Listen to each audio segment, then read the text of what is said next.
अस्सलाम वालेकुम नाज़रीन, आप देख रहे हैं प्रोग्राम फोकस और मैं हूं पलवश शाह महमूद। नाज़रीन, आज की सबसे पहले अहम खबर शामिल करूंगी कि आर्मी चीफ का मिनरल्स समिट कॉन्फ्रेंस से खिताब, और आर्मी चीफ ने बड़ा अहम ये खिताब किया है। उनकी जानिब से कहा गया कि मादनियाती मनसूबे अवामी तरक्की का जीना है, हमें कभी उम्मीद का दामन नहीं छोड़ना चाहिए। आर्मी चीफ ने पाकिस्तान की मईशत को भी बेहतरी की जानिब गामजन करने के लिए काफ़ी सारे मनसूबों का इफ्तिताह किया और मनसूबों के हवाले से वज़ीर आज़म से मुशावरत भी हुई है। और आर्मी चीफ का मज़ीद कहना था कि पाकिस्तान की तरक्की के लिए सबको मिलकर काम करना होगा। हमारे मुल्क में मौजूद कानकुनी के बेहतरीन मौके मौजूद हैं। एक बड़ा ही अहम मनसूबे का आज संग बुनियाद रखा गया है। इससे पाकिस्तान की मईशत यकीनन बेहतरी की जानिब एक बार फिर से चलेगी। इसके अलावा नाज़रीन, प्रोग्राम में हम लोग आज गुफ्तगू शामिल करेंगे स्टॉक मार्केट और करेंसी मार्केट के हवाले से। पाकिस्तान स्टॉक मार्केट के हवाले से अगर बात करूँ, आज कारोबारी हफ्ते का दूसरा रोज़ है और KSE 100 इंडेक्स 48,000 पर आज ट्रेड हुआ है। इसके अलावा करेंसी मार्केट में भी डॉलर की कदर में उतार चढ़ाव का सिलसिला जारी है। हुकूमती दावे तो धरे के धरे रह गए कि डॉलर को कंट्रोल कर लिया जाएगा, एक बार IMF मुआहिदा हो जाए तो डॉलर हमारे कंट्रोल में रहेगा। लेकिन अगर हम लोग वाज़े तौर पे देखें तो डॉलर की कदर में कोई ख़ासी जो है वो कमी नहीं आई, जबकि दिन ब दिन डॉलर की कदर में जो है वो डॉलर की कदर में बढ़ाई हम लोग देख सकते हैं। दिन ब दिन डॉलर की कदर में बेहतरी ज़रूर देखने में आती है, लेकिन कमी नहीं आ रही। और आज भी इंटरबैंक और करेंसी मार्केट में डॉलर महंगा हुआ है। इस हवाले से भी हम लोग प्रोग्राम में गुफ्तगू शामिल करेंगे। नाज़रीन, हुकूमत के कुछ दिन बाकी रह गए हैं, हुकूमत इसी महीने ख़त्म हो जाएगी, हुकूमती मुद्दत ख़त्म हो जाएगी। लेकिन जाते जाते हुकूमत ने जहाँ पे दीगर अशिया बहुत ज़्यादा महंगी कर दी हैं, वहाँ पे ताज़ा तरीन रिपोर्ट के मुताबिक हुकूमत ने आज फ़ी लीटर 19 रुपये 95 पैसे का बड़ा इजाफा कर दिया है पेट्रोलियम मसनूआत में। आवाम के लिए ये बहुत बड़ा इजाफा है, बहुत बड़ा झटका है। महंगाई के हवाले से आवाम ऑलरेडी अशिया ख़ुरानोश से महरूम हो चुके हैं, बहुत ज़्यादा उनके लिए मुश्किल हो चुका है 2 वक्त का खाना खाना। लेकिन अब जाते जाते हुकूमत ने एकदम से आवाम पे पेट्रोल बम गिरा दिया है। इस हवाले से आवाम के क्या तासुरात हैं, एक बार मैं आपको वो भी सुनवाना चाहूँगी। गरीब आदमी मर रहा है। आवाम के साथ सरासर नाइंसाफी है और आवाम के साथ जुल्म है सर। गरीब आवाम पे परेशान करे जा रहे हैं। 20 रुपये बढ़ा देते हैं, कभी 10 रुपये बढ़ा देते हैं, 1 रुपया कम करते हैं, 20 रुपये बढ़ा देते हैं। पेट्रोल की वजह से सब चीज़ें महंगी हो जाती है। पेट्रोल की वजह से सब्जी महंगी, घी महंगा, दालें महंगी, सब कुछ महंगा हो गया। पहले मोटरसाइकिल में चलाने को तंग है, पेट्रोल पूरा नहीं होता गाड़ियों का। अब भी पेट्रोल बढ़ गया है 20 रुपये। महंगाई का इतना हिसाब है, क्या करें भाईजान, हम तो बहुत परेशान हैं, मजदूर आदमी है। पेट्रोल की वजह से हर चीज़ महंगी हो जाएगी। कोई भी चीज़ लेने चले जाओ उसी पे टैक्स लगा हुआ है। काफ़ी परेशान है, कारोबार डिस्टर्ब है हमारे पेट्रोल की वजह से ही। सारा बाइकों का ही काम है, पेट्रोल की वजह से काफ़ी डिस्टर्बिंग है। हर चीज़ ही महंगाई है काफ़ी। ये तो 300 रुपये बढ़ाएंगे, ये तो 50 क्या 300 बढ़ाएंगे, इनसे तो यही उम्मीद है। हुकूमत ने सर क्या दिया है, कुछ भी नहीं दिया है। गरीब आदमी को रिलीफ मिलना चाहिए। अमीर अमीर होता जा रहा है, गरीब गरीब होता जा रहा है। बिल्कुल, अमीर अमीर तर होता जा रहा है और गरीब गरीब तर होता जा रहा है। आवाम ने हुकूमत से तमाम जितनी भी एक्सपेक्टेशंस थे वो ख़त्म कर दी हैं। आवाम की जानिब से यही मौक़िफ़ अपनाया जा रहा है कि हुकूमत आवाम को किसी सूरत रिलीफ़ प्रोवाइड नहीं कर सकती, क्योंकि अब तक ये देखने में आ रहा है कि हुकूमत रिलीफ़ प्रोवाइड करने में मुकम्मल तौर पर नाकाम है। नाज़रीन, पेट्रोल के बाद मैं ज़िक्र करूँगी ओगरा की जानिब से LPG की कीमत में भी 24 रुपये का बड़ा इजाफा कर दिया गया है। LPG फ़ी किलो कीमत 201 रुपये मुकर्रर कर दी गई है, जबकि इससे पहले LPG की कीमत कम थी। आवाम के लिए हर एक चीज़ ही कुव्वत ख़रीद से बाहर हो चुकी है। और अब मैं नाज़रीन शामिल करूँगी गुफ्तगू। सनतें बंद हैं, रोज़गार बिल्कुल ठप होकर रह गए हैं। सनतों के हवाले से ताजर बरादरी इंतहाई तशवीश का शिकार है। ताजर बरादरी की जानिब से बारहा मुतालबात किए जा रहे हैं कि गैस महंगी कर दी गई, पेट्रोल महंगा कर दिया गया, बिजली की कीमत इंतहाई ज़्यादा कर दी गई है। तो सनतें ऑलरेडी बंद हैं। अगर इन तमाम चीज़ों की जो है वो कीमतों में कमी ना की गई तो अनकरीब सनतें बिल्कुल बंद हो जाएंगी, और सनतें बंद होने से यकीनन पाकिस्तान की मईशत पे भी बहुत एक बड़ा असर पड़ सकता है। इसके अलावा स्टेट बैंक ने एक सर्कुलर जारी किया है। उसके मुताबिक इंटरबैंक के ज़रिए बड़ा इकदाम, सेटलमेंट क्रेडिट कार्ड पेमेंट को 5 माह तक बढ़ा दिया गया है। स्टेट बैंक की जानिब से भी अच्छा इकदाम है और इस हवाले से प्रोग्राम में गुफ्तगू शामिल होगी कि इस इकदाम से पाकिस्तान को कितना फ़ायदा हो सकता है। और नाज़रीन, इसके अलावा $4 अरब का बेल आउट पैकेज फराहम किया जाएगा। ताजरों का यूएस कौंसल जनरल से बड़ा मुतालबा। ताजरों ने यह मुतालबा किया है। ताजरों का यूएस कौंसल जनरल से मुलाकात में बड़ा मुतालबा सामने आया है। क्या इस मुतालबे को पूरा किया जाएगा? क्या ताजर बरादरी के तहफ़्फ़ुज़ात को दूर किया जाएगा? अहम सवाल है। इस हवाले से भी प्रोग्राम में गुफ्तगू शामिल होगी। हमारे साथ स्टूडियोज़ में मौजूद हैं नुमाइंदा खुसूसी हमजा गिलानी। अस्सलाम वालेकुम हमजा। हमजा, सबसे पहले मैं आपसे बात करना चाहूँगी, आज आर्मी चीफ ने अहम खिताब किया है। आर्मी चीफ का कहना है कि पाकिस्तान की तरक्की को अगर एक बार फिर से जो है वो गामजन करना है तो हम सबको मिल के काम करना होगा। इस हवाले से मजीद आर्मी चीफ का क्या कहना था? देखिए, मिडवेस्ट समिट कॉन्फ्रेंस इस्लामाबाद में जारी है। बहुत बड़ी कॉन्फ्रेंस है। तारीख में पहली दफ़ा हम देख रहे हैं कि इतने इस हाई लेवल पर आकर तमाम इदारे एक पेज पर जमा हो गए हैं और बैरूनी सरमाकारी के फ़रोग के लिए हम वतन गोश हैं। मिडवेस्ट समिट कॉन्फ्रेंस का इनेकाद होना, मिडवेस्ट समिट कॉन्फ्रेंस का क़याम अमल में आना पाकिस्तान के मुस्तकबिल की, पाकिस्तान के रोशन मुस्तकबिल की एक नवीद है। मैं आपको ये वाज़ेह कर दूं कि हमने इससे पहले कभी भी मिनरल्स के हवाले से इतना बड़ा फोरम नहीं देखा। तारीख में पहली दफ़ा आर्मी चीफ और वज़ीर-ए-आज़म पाकिस्तान ने देखा कि वो एक पेज पे जमा हुए और मिनरल समिट कॉन्फ्रेंस से उन्होंने खिताब किया। और मिनरल समिट कॉन्फ्रेंस के इनेकाद के अंदर बहुत सारे ममालिक के वफूद शामिल है। ख़ास तौर पर अगर हम बात करें चाइना की, तो चाइना के नायब वज़ीर-ए-आज़म इस मिनरल समिट कॉन्फ्रेंस में बड़े अहम मुआहदे उन्होंने किए, MOU साइंस किए। और देखें, इसमें खैर कोई दो राय नहीं कि बलूचिस्तान अनगिनत मादनियात से लबरेज़ है। इसीलिए रैकुटिक का मुआहदा जो हुआ है उससे ये कभी इम्कानात हैं कि आने वाले दिनों में पाकिस्तान को खालिस तांबा और खालिस सोना मिलेगा, जिससे हमारे मुल्क के ज़र मुबादला के ना सिर्फ ज़खायर बढ़ेंगे बल्कि पाकिस्तान को जो मुआशी चैलेंजेस हैं उनका खात्मा हो सकेगा। लेकिन इसमें फ़िलहाल वक्त है। आज MOU साइंस हो रहे हैं, आउटपुट आने में इसमें वक्त लगेगा।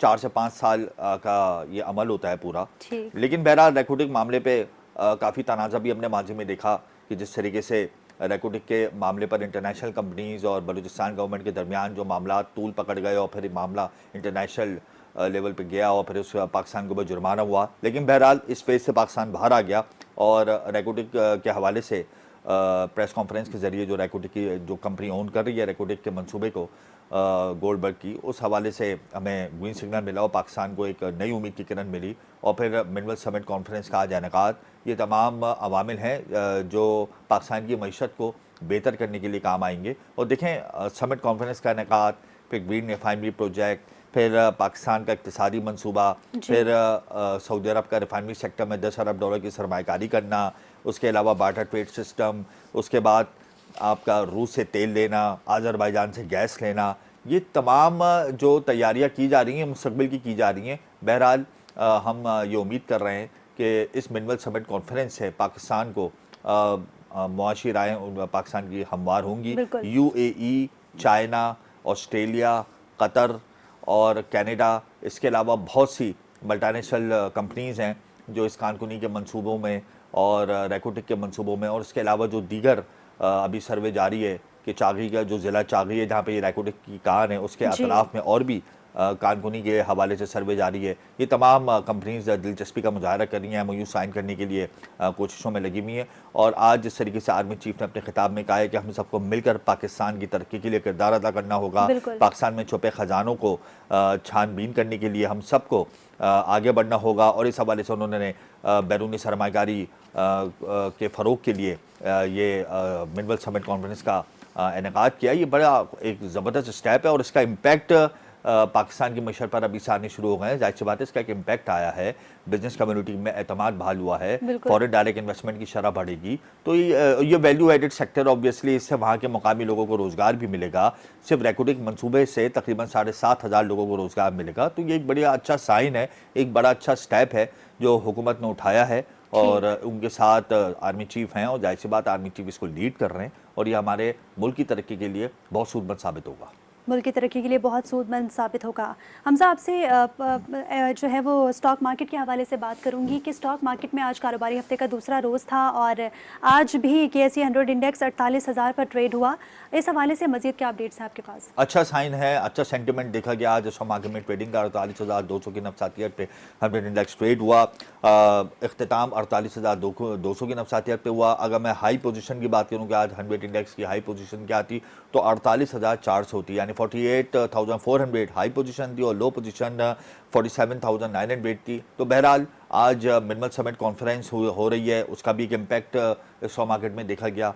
लेकिन साथ साथ हमने देखा कि कल जो स्टेट बैंक ने इंटरेस्ट रेट का ऐलान किया वो अनचेंज रखा, उसका भी एक इम्पैक्ट आया है। और लेकिन सबसे अच्छी बात ये कि हुकूमत की जो पॉजिटिव जो उनके जो MOUs हैं या पॉजिटिव जो कोशिशें हो रही हैं हुकूमत की कि वो इकोनॉमिक इंडिकेटर्स को पॉजिटिव वे पे ले आएँ, उस हवाले से स्टॉक मार्केट पे बहुत तेज़ी से असरात मुरतब हो रहे हैं मुस्बत, और इसी वजह से सरमाकारों का एतमाद बहाल हो रहा है। देखिए ना, 2 साल के बाद 48,000 की नफसाती हद बहाल हुई कल, और आज वो बरकरार रही। आज मार्केट का इख्तिताम भी अगर मैं बात करूं तो 48,200 की नफसातियत पे हुआ। 195 पॉइंट्स इसमें प्लस देखे गए, अप्रॉक्सीमेटली 55 मिलियन का आज वॉल्यूम रिकॉर्ड किया गया। तो ओवरऑल अगर मैं कंपनीज की बात करूं तो 222 कंपनीज ऐसी थी जिनके शेयर्स इस वक्त ग्रीन स्केल पे ट्रेड हुए, और 104 कंपनीज ऐसी थी जिनके शेयर्स इस वक्त रेड स्केल पे ट्रेड हुए। तो ओवरऑल सेंटिमेंट्स हाई थे, IPOs आना शुरू हो गए जो सीज थे। देखें जिस तरीके से हमने देखा कि अमन ओमान की ख़राब सूरत हाल मुल्क में देखी जा रही है, जिस तरीके से KPK के अंदर धमाका हुआ, तो उसका इम्पैक्ट स्टॉक मार्केट पर मुरतब नहीं हुआ।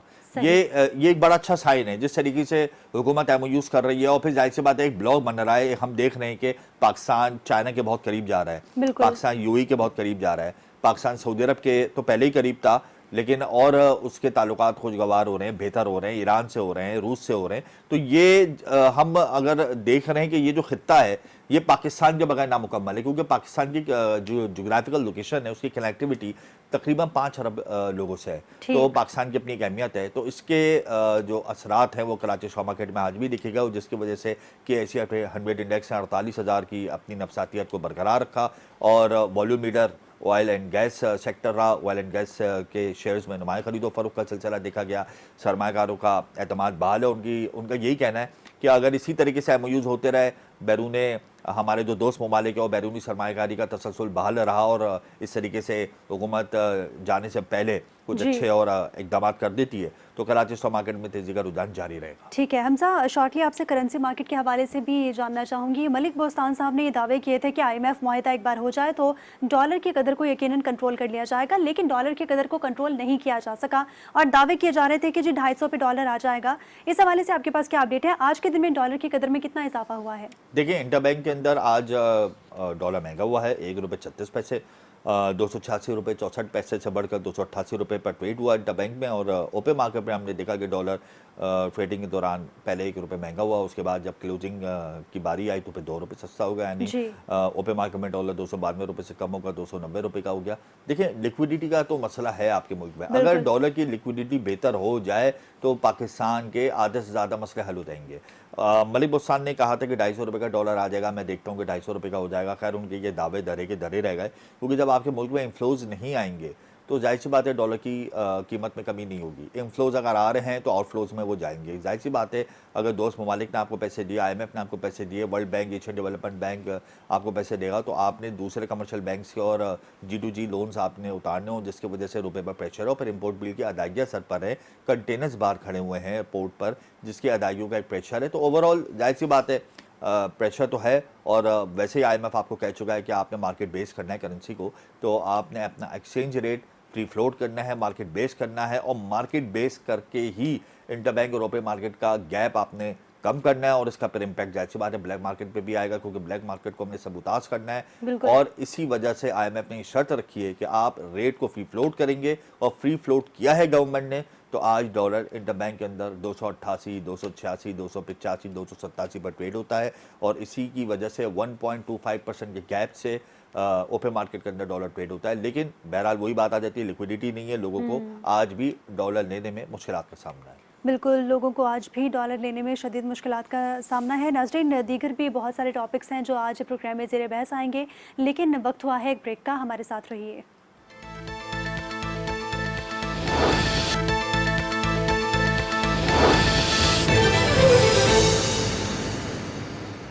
वेलकम बैक नाज़रीन। पाकिस्तान के मईशत के हवाले से प्रोग्राम में गुफ्तगू का सिलसिला जारी है। नाज़रीन, एक जानिब तो हुकूमत की जानिब से इतनी ज़्यादा महंगाई कर दी गई है कि हर चीज़ गरीब तबके की पहुंच से बहुत ज़्यादा दूर हो चुकी है। दूसरी जानिब सनतें बहुत ज़्यादा जो है तबाही के दहाने पर पहुँच चुकी हैं। सनतकार बहुत ज़्यादा परेशान हैं। सनतकार ये सर जोड़ कर बैठे हुए हैं कि कारोबार किस तरह होगा। हुकूमत से बारहा मुतालबात किए जा रहे हैं कि जी चीज़ों में कमी लाई जाए, ताकि महंगाई में कमी लाई जाए, ताकि सनतकार एक बार फिर से अपने पैरों पे खड़े हो सके। इस हवाले से गुफ्तगू करने के लिए हमारे साथ मौजूद है शर्जील गोपलानी साहब, चेयरमैन हैं ऑल सिटी ताजिर इत्तेहाद एसोसिएशन के। बहुत शुक्रिया शर्जील साहब आपके कीमती वक्त का। आपसे मैं ये जानना चाहूँगी कि एलसी के मसाइल हल नहीं हो रहे, एनर्जी टैरिफ महंगा हो गया है, अब कारोबार किस तरह मुमकिन होगा? देखिए, इस वक्त तो बेल आउट पैकेज गवर्नमेंट को चाहिए मैशियत को संभालने के लिए। दुनिया के देशों ममालिक में जब इकनॉमी डिस्टर्ब होती है तो बेल आउट पैकेजेस दिए जाते हैं और इकनॉमी को रिवाइव किया जाता है। लेकिन हमारे साथ जुल्म ये हो रहा है, कोई एनर्जी सेक्टर ऐसा नहीं है जहाँ पे गवर्नमेंट हमको सपोर्ट करने के लिए तैयार हो। आप देखिए, बिजली के नर्स 50 रुपए पर यूनिट तक जा चुके हैं और उसके बाद जो है ओवर बिलिंग वो अलग इशू है। इसके बाद आपके जो है बिजली की लोड शेडिंग, उसमें एक तबाही फैलाई हुई है कि आज जो 19 रुपए 90 पैसे का जो पेट्रोल पंप गिराया गया है, इसने रही सही कसर हमारी पूरी कर दी और हमें तो जो थोड़ी बहुत उम्मीदें वाबस्ता थी वो भी आज दम तोड़ गई कि आप जो शायद ही इस मुल्क में मईशत दोबारा अपने पाँव पे खड़ी हो पाए। जी अच्छा शर्जील साहब, आज आप लोगों की मुलाकात हुई है यूएस कौंसल जनरल से, तो उसमें आप लोगों ने मुतालबा कर दिया कि $4 अरब का एक बेल आउट पैकेज फराम किया जाए अमेरिका की जानिब से। तो ये मुतालबा, इतना बड़ा मुतालबा क्या रहा उस मीटिंग में, क्या पॉइंट्स रहे, मुतालबा भी कर दिया, तो थोड़ा सा अहवाल बताएं ना। देखिए, आज हमारी जो मीटिंग हुई है वो लियाम और फ्लैनेगन है आपके डिप्टी कौंसल जनरल और लिया सेवेरिनो इकोनॉमिक यूनिट चीफ हैं यूनाइटेड स्टेट कौंसलेट कराची के अंदर। जी हमने आईएमएफ को भी, जिस वक्त ये आपके मुल्क की मईशत का इशू बना था, हमने खत लिखा था कि पाकिस्तान को बेल आउट पैकेज के लिए कम से कम $4 बिलियन की इमदाद दी जाए और ये बेल आउट पैकेज इम्पोर्ट के लिए दिया जाए। क्योंकि सबसे बड़ा मसला ये है कि हमारी जितनी भी इंडस्ट्री है उसका रॉ मटेरियल इम्पोर्ट बेस है और जब तक अगर ये रॉ मटेरियल हमारा इम्पोर्ट नहीं होगा तो हमारी इंडस्ट्रीज जो है वो डिस्टर्ब हो जाएंगी। और आज भी हमने जो डिप्टी कौंसल जनरल की जो मुलाकात की है उसमें भी हमने आज ये इनके साथ रखा है कि देखिए, पाकिस्तान अमेरिका की जो है बहुत बड़ी मार्केट है। जैसे $170 मिलियन का तो सिर्फ हम टिम्बर इम्पोर्ट करते हैं अमेरिका से। इस तरीके से सोयाबीन जो है $बिलियन का जो है सोयाबीन हम इम्पोर्ट कर रहे हैं इस वक्त अमेरिका से। एग्रीकल्चर बहुत सी प्रोडक्ट्स ऐसी हैं जो हम अमेरिका से इस वक्त इम्पोर्ट कर रहे हैं। तो हमने आज उनसे भी ये रिक्वेस्ट की कि पाकिस्तान के लिए कोई बेल आउट पैकेज ऐसा रखा जाए जिसमें सिर्फ और सिर्फ रॉ मटेरियल और इम्पोर्ट के लिए, क्योंकि इससे सिर्फ इकोनॉमी का मसला नहीं है, सबसे बड़ी मसला ये है कि यहाँ पे एम्प्लॉयमेंट का बहुत बड़ा मसला है। अब ये अगर गवर्नमेंट जो हमारी सपोर्ट नहीं करी तो कम से कम इंटरनेशनल कम्युनिटी हमें सपोर्ट करे और हम अपने तौर पे तो पूरी कोशिश कर रहे हैं कि इस मुल्क को की मैशियत को अपने तौर पे जो जहाँ भी हम जो रोल प्ले हो सके हम करें। लेकिन जुल्म और अफसोस ये है कि गवर्नमेंट और पाकिस्तान जो है वो किसी किस्म की भी हमारी कोई तजवीज़ सुनने के लिए तैयार नहीं है। लेकिन इंटरनेशनल लेवल पे फिर भी हमें टाइम दिया जा रहा है। जैसे कि मैं आपको ये भी बता दूं, शर्जील साहब $4 अरब का बेल आउट पैकेज, मतलब $4 अरब तो ये बड़ा बड़ा अमाउंट है। इतना तो अगर हमें मिल जाए तो हमारे मुल्क की मईशत चल पड़े। आपने तो सिर्फ $4 अरब का बेल आउट पैकेज अमेरिका से मुतालबा कर दिया। ये अमाउंट के हवाले से अमेरिका ने तहफ़्फ़ुज़ात का इज़हार नहीं किया, अमेरिका ने नहीं कहा ये तो बड़ा अहम अमाउंट है। देखिए, बात ये है, ये तो जो डिमांड हमारी कराची चैम्बर, XPCCI और हमारी कॉमर्स को करना चाहिए था, ना कि एक आम ताजिर को या आम छोटे से हमारी एसोसिएशन करना चाहिए। ये तो मस्ट है। आप 2007-2008 में कनाडा की जब इकोनॉमी बैठी थी तो $1 बिलियन जो है bail out package Canadian government ने अपने एक्सपोर्टर्स के लिए रखा था। यही काम इससे पहले जब बिल क्लिंटन के टाइम पे अमेरिका में हुआ था तो जनरल मोटर्स को बाकायदा बेल आउट पैकेज दिया गया था। ये बेल आउट पैकेज तो आपको मस्ट है अगर आपने अपनी इकोनॉमी संभालनी है। आप ये है, अब ये बेल आउट पैकेज $4 अरब का तो मिलेगा नहीं, ऑब्वियसली सी बात है, लेकिन कुछ उन्होंने उम्मीद दिलाई आपको कि हाँ हम इन शोबों में आपको रिलीफ दे देंगे, इंपोर्ट या एक्सपोर्ट में कुछ रिलीफ दे देंगे, कुछ आपके साथ हम बैठ के आपको अपॉर्चुनिटीज दे देंगे एक्सपोर्ट ऑर्डर्स की, कुछ इस हवाले से उन्होंने आपको ग्रीन सिग्नल दिया है? देखिए, बात ये है कि अगर ये चैम्बर का कोई नुमाइंदा बैठा होता तो शायद उनको कोई ना कोई एश्योरेंस दे दे, लेकिन उन्होंने ये चीजें नोट जरूर की हैं अपने पास और जो ये चीजें कहीं ना कहीं मीटिंग में डिस्कस जरूर होंगी कि पाकिस्तान की इकोनॉमी को चलाने के लिए क्या चीजें जरूरी है। क्योंकि उन्होंने जो हमसे चीजें डिस्कस की हैं, एक तो उन्होंने हमसे जो मेन चीज ये पूछी कि इस वक्त आपकी इम्पोर्ट के लिए बैंक और स्टेट बैंक का क्या रोल है वो हमने इनको बताया कि जी। स्टेट बैंक इस वक्त हमारे साथ किस तरीके से रोल प्ले कर रहा है, गवर्नमेंट ऑफ पाकिस्तान किस तरीके से इंपोर्ट के लिए क्या फैसिलिटेट कर रही है। ये सारी इन्होंने जब हमसे डिस्कस की तो उन्होंने हमसे जो तजावीज़ मांगी थी उसमें हमने एक तजवीज़ उनको ये भी दी है कि आप कम से कम अगर ये बेल आउट पैकेजेस करा दें और सिर्फ ये पैसा इंपोर्ट के लिए इस्तेमाल हो तो उससे बहुत बड़ा पाकिस्तान गवर्नमेंट को, पाकिस्तान की मैशियत को सपोर्ट मिल सकता है। और अमेरिका क्योंकि हर जो है मुश्किल वक्त में पाकिस्तान के साथ खड़ा है, जी। हमें उम्मीद है कि कहीं ना कहीं कुछ ना कुछ रोल जरूर प्ले करेंगे। ठीक है। अच्छा शर्जील साहब, आपसे मैं ये जानना चाहूंगी, आपका ताल्लुक क्योंकि टिम्बर सेक्टर से भी है, आप सदर हैं, टिम्बर सेक्टर के हवाले से पाकिस्तान इंपोर्ट क्यों नहीं कर पाता, एक्सपोर्ट क्यों नहीं कर पा रहा पाकिस्तान? इसके लिए देखिए गवर्नमेंट को फैसिलिटेशन देने की जरूरत है। हमने 12 दफा बोला है कि हमें एक जिस तरह EPZ एक्सपोर्ट प्रोसेसिंग जोन होता है इस तरह टिम्बर प्रोसेसिंग जोन हमें एक जगह दी जाए, जिसके लिए लास्ट टाइम हमारी जो है मिस्टर बाउजोंग थे जो कि ग्वादर पोर्ट को देख रहे थे, उनसे हमारी बात हुई थी और उन्होंने मकामी होटल में एक हमारे प्रेस कॉन्फ्रेंस भी की थी जिसमें उन्होंने 400 एकड़ जमीन हमें देने का ऐलान किया था। लेकिन पाकिस्तान की सिक्योरिटी एजेंसी से क्लियरेंस ना मिलने की वजह से हम वहाँ पिछले 1.5 साल से विजिट नहीं कर पा रहे।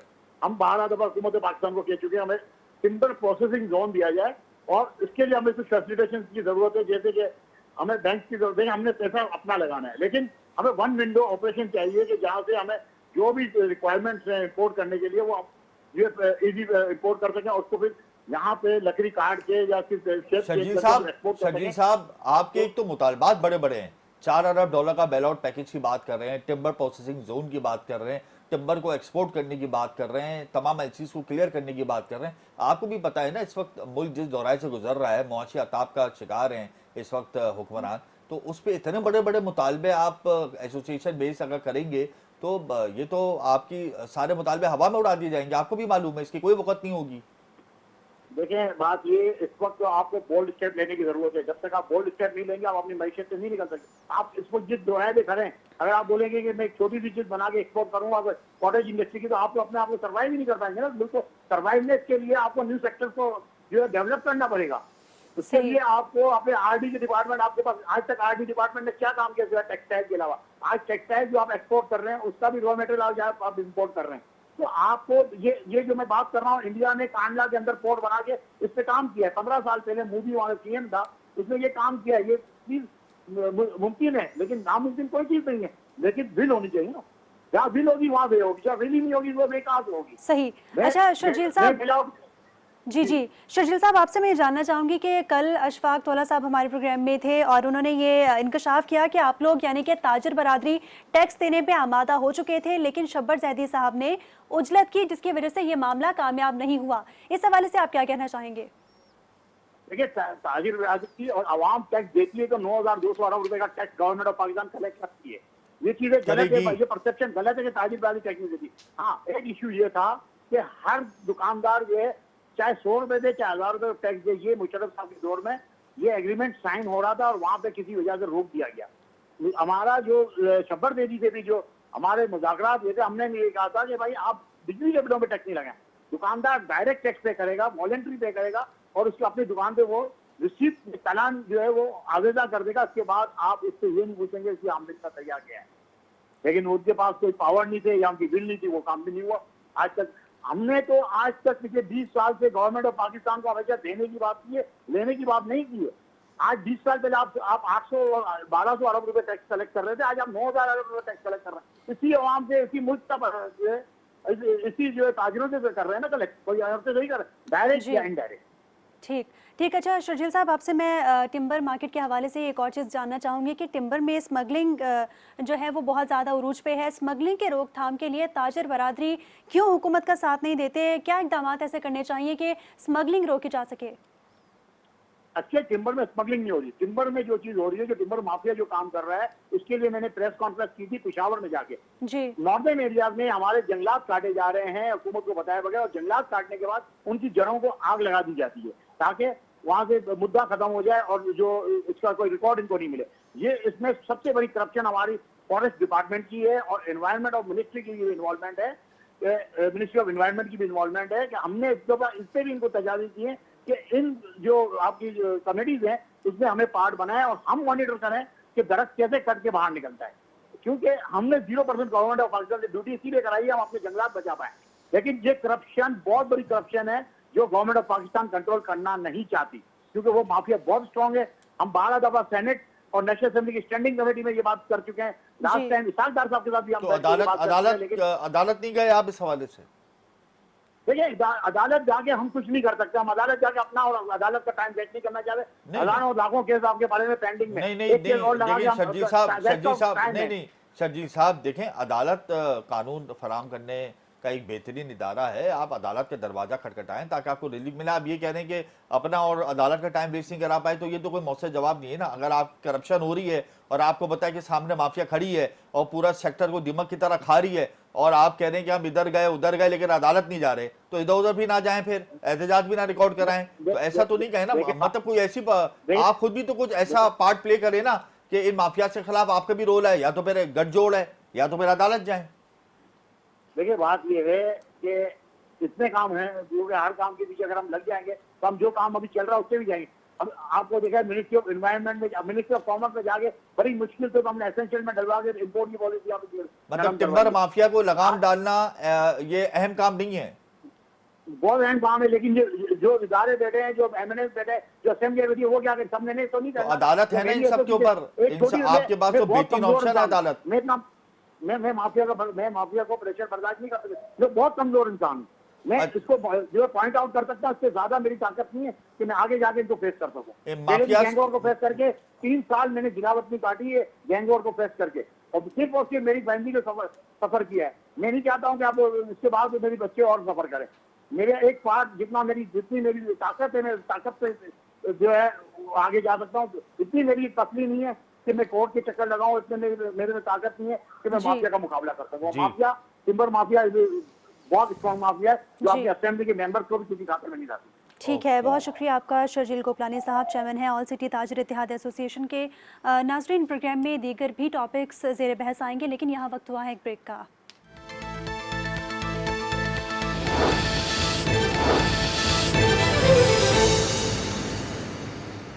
वेलकम बैक नाजरीन, प्रोग्राम में गुफ्तगू का सिलसिला जारी है। हमें ज्वाइन कर चुके हैं इरफान इकबाल शेख साहब, सदर हैं फेडरेशन चैम्बर ऑफ कॉमर्स के।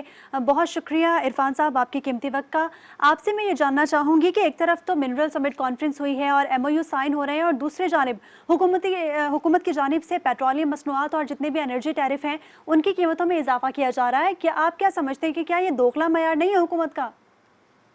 देखिए जी, सबसे पहली बात तो ये है कि इस रेट में जो कि पहले एनर्जी का है, हम पूरे जो अपने हमारे रीजनल जो जितने भी हमारे मुल्क हैं उन सब से हम आगे हैं।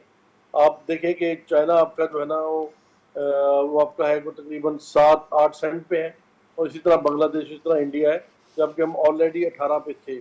अब हम ये 7.5 करके हम तकरीबन 20 सेंट पे चले जाएंगे। तो हम कैसे कम्पीट करेंगे, किस तरह से इसको लेके चलेंगे? फेडरेशन ऑफ पाकिस्तान अपनी बिजनेस कम्युनिटी के लिए ये बिल्कुल इसको सख्ती से अपोज करती है, और हम समझते हैं कि इससे ना सिर्फ हम कम्पिटिटिव नहीं रहेंगे, प्लस हम अपनी एक्सपोर्ट को बढ़ाना चाहते हैं, क्योंकि एक्सपोर्ट बढ़ाए बगैर आपका मुल्क आगे इकोनॉमिक क्राइसिस से नहीं निकल सकता। तो हम किस तरह से इसको आगे लेके जा सकें, एक्सपोर्ट कैसे बढ़ेगी, ये हमें इसको ये लम्हा फिक्र है। प्लस इसके बाद आप ये देखें कि आपका जो मॉनेटरी पॉलिसी है, आपका जो रेट है इंटरेस्ट, वो तकरीबन 22% पे है, और कमर्शियल बैंक के 2-3-2.5% मिला के 3%, ये तकरीबन 24.5-25% बनता है। तो 25% में आप कैसे अपना कम्पीट कर सकेंगे जब आप तकाबुल करते हैं? तो ये आप देखें कि चाइना आपका 2.83 पे है परसेंट पे है, आपका बांग्लादेश 6% पे है, और आपका इंडिया 6.5% पे है काइबो रेट पे। हम किस तरह से कम्पीट कर सकेंगे और किस तरह से इस मुल्क को आगे लेके जाएंगे? हम हर चीज़ IMF के कहने के ऊपर करते जा रहे हैं। ठीक है, IMF की हमें ज़रूरत थी, लेकिन मैं समझता हूँ कि आपकी इंडस्ट्री जो है ना वो बहुत ज़्यादा सफ़र कर रही है, और यहाँ पे जिस तरीके से हो रहा है, तो इससे मुझे लगता है कि ये पाकिस्तान में इंडस्ट्री का ग्रेवयार्ड बन जाएगा अगले 5-6 महीनों में। लेकिन इरफान साहब, अभी तो जैसे जैसे हमने स्टैंड बाई एग्रीमेंट कर लिया IMF से, तो अभी जब नई गवर्नमेंट आएगी तो वो तो IMF के बाद जब दोबारा जाएगी और नया एग्रीमेंट होगा, तो IMF तो नए टैक्सेस ऐड ऑन करेगा, दोबारा इंटरेस्ट रेट को बढ़ाने की बात करेगा। इंटरेस्ट रेट 25% पे जाने की बातें हो रही हैं। इस वक्त मुल्क के अंदर energy tariff all time high है, interest rate all time high है। अगर मजीद टैक्सेस लग जाते हैं इंडस्ट्रीज़ पर, तो आप नहीं समझते कि पाकिस्तान में एक्सपोर्ट का टारगेट भी मिस होगा, लार्ज मैन्युफैक्चरिंग स्केल जो वैसे माइनस 9.9% पे खड़ा है वो मजीद माइनस में चला जाएगा। इस हवाले से आप क्या कहेंगे? मैं आपकी बात पे 100% मुत्तफिक। मैंने यही कहा था कि इंडस्ट्री का ग्रेव यार्ड बन जाएगा अगले 5-6 महीनों में, जो मुझे बनता नजर आ रहा है। देखिए, हम गवर्नमेंट के खिलाफ नहीं है, बट जो हम अपनी बिजनेस कम्युनिटी की आवाज़ है वो पहुंचाना चाहते हैं कि बिजनेस कम्युनिटी किसी सूरत पे इस पे खुश नहीं है। 7.5 रुपए जो आपने बिजली के प्राइस बढ़ाए, इस पे बिल्कुल नारा है और बड़ी सख्ती से इसके ऊपर इसके हम अपोज करते हैं। फिर आपने पेट्रोल 19 रुपए 90 पैसे बढ़ा दिए। मुझे बताएं, हर चीज का इफेक्ट आएगा, इन्फ्लेशन का एक और लहर आएगी। आप बिल्कुल जी इसको कैसे रोकेंगे? हम पहले 39% पे है और मेरा अपना ख्याल है अब तो हम तकरीबन कोई 42 को टच करेंगे, 43 को टच करेंगे इसके बाद, क्योंकि चीजें और महंगी हो जानी है।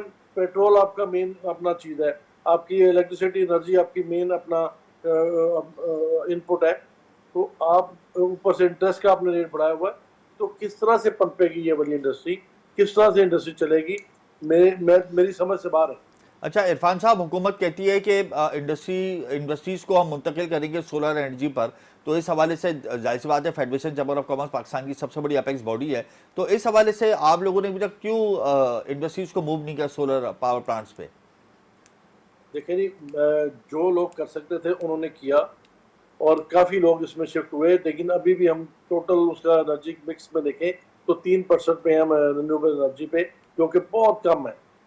अब इसमें देखें, गवर्नमेंट को चाहिए था कि इन्होंने स्कीम देते, इन्होंने स्कीम तो दी उसमें कि थोड़ा सा उसमें प्राइसेस कम तो किए हैं, लेकिन अब इसको कन्वर्ट करने में हम जब देखिए, ये 2012-13 की बात है जब रिन्यूएबल एनर्जी दुनिया में आई और हमने उस वक्त जो है ना हम चले गए फॉसल फ्यूल पे चले गए, हम उस वक्त चले गए उसके ऊपर आपके पेट्रोल पे चले गए। तो अगर हम उस वक्त इस चीज़ को लेके चलते तो ये चीज़ें आज हम जो मुश्किल पेश आ रही है वो हमें मुश्किल पेश नहीं आनी थी।